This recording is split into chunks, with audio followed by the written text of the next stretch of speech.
This is the Effing Business Podcast. You ask the questions, we answer.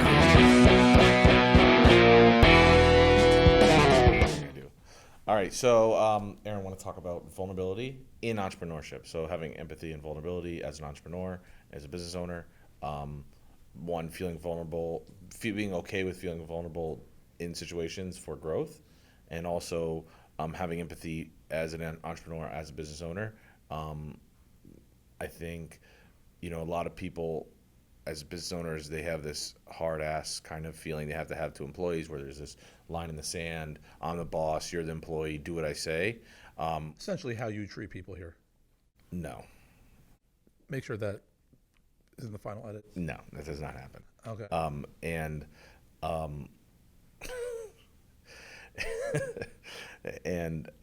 I think we see it differently. One, because I think we come from a different generation.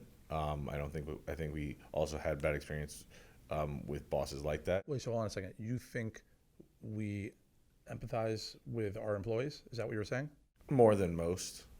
So what would be an example of that? I think tread lightly.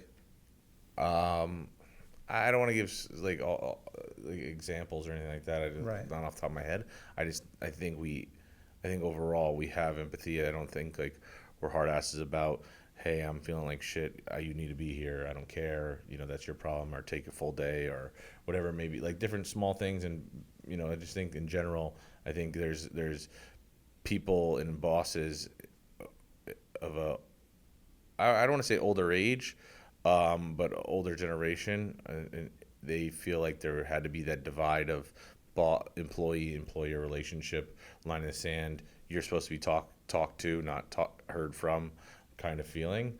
And I think that. So I think there's two things that we do that allows us to have the empathy. I think the empathy is the byproduct, not the however you start with it, right? The reason. The reason, right? So like one, I think you phrased this from the beginning. We're very results driven, right? So if we're getting what we want, we're getting the outcome that we want, then the way to get there has less value. We can be more flexible, number one. Number two is, I think that, I don't remember what number two was. That was good. I think, and I was about to finish, and I'll let you think about what your number two was. The reason why it used to be a line in the sand, employer-employee right. relationship, you're supposed to be talked to, not heard from, is because they hid their vulnerability. They were scared, right. and they didn't want to be shown up as, oh, I don't know more, or they didn't want to be like, the employer always had to be like, this is how we do it because this is the way I think it should be done, or this is the way, like, hey, what's your idea? There was none of that. There was no thought process. It was hey, it was a dictatorship. Right. It wasn't We're not a going to democracy. listen to what Correct. their ideas are anyways. Because so why because they lacked the ability to have vulnerability. So here's my question on that. Is it that young people historically didn't run businesses, they worked for the older people? Whereas the older people had experience and said, we're going to do it this way because that's our experience. So they had less reason to listen to the younger people.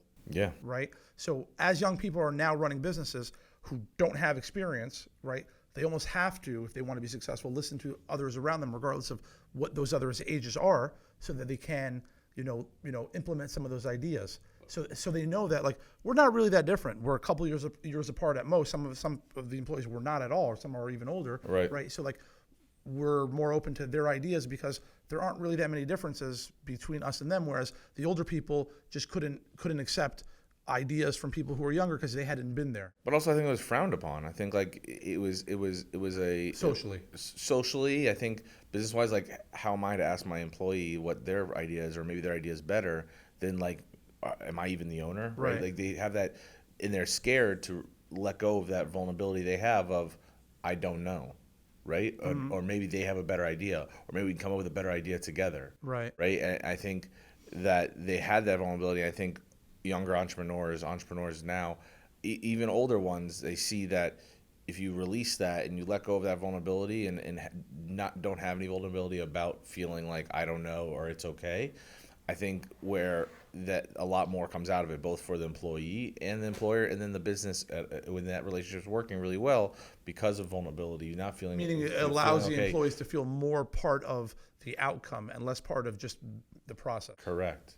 Exactly. They're not just a plug in place type of thing. Oh, it's not you. I'll just plug the next piece in. Right. And you're replaceable. Where they feel part of the process, they feel part of the system, and they're a key part, whether they're a small part or not. Gotcha. Okay. That's it. Okay. That's what you got. I'm feeling really vulnerable right now. Are you okay with that? Yeah, I think that's very true of our experience, right? Our experience is that we don't have experience or didn't have experience. Right. So listening to others and learning from their ideas, I think I think that's important for any business of any experience of any time frame. But I think that's something that I wasn't good at in the beginning for sure. You've made that very clear. But we've gotten better together. I've gotten better, right? And then I also realized that often the employee is the one who's actually like in the trenches doing this. So asking them for their ideas of how to solve the problems they're bringing to you has a lot of value. Like a lot of times they're like, I never thought that I can actually be part of the solution. I'm just telling you what the problem is, and you as a leader are responsible to figure this out. And then they kind of like, oh wait, I get to be part of the solution. Yeah, you're the one doing this. You're the one who's actually working in it. Right. So you know more about what you're doing than I do because of that. Do you think because feeling vulnerable and being okay with being vulnerable, do you think that leads to like that sort of, you put together an idea, you execute, it doesn't work, it fails and whatnot, and getting up and trying again because you're 100%. Like being okay with feeling vulnerable enough that you're okay to lose and know that you lost that because little battle. Because we don't feel failure. Correct. To us, failure isn't an idea not working out. Failure is the idea of not actually executing at all. Right. Right. So like we view failure differently, but like to feel vulnerable in the beginning for me for sure was very hard. Right. So I think most people don't want to feel vulnerable. Some people out there are more okay with being vulnerable as a whole, and I don't know if they're really vulnerable anymore because they're okay with being vulnerable, so that kind of washes it out. But I think you're more okay with being vulnerable. I was less. I've kind of learned not to be as not to worry about that feeling. We've created like an incubator of here's our ideas. Here's what we want to execute. Right. The ideas often won't work out, but they spawn into other ideas, right? The current ideas are the byproduct often of the failed ideas. Yeah. But we couldn't do that if we were so attached to the idea that every idea, I keep saying idea too much, has to work out.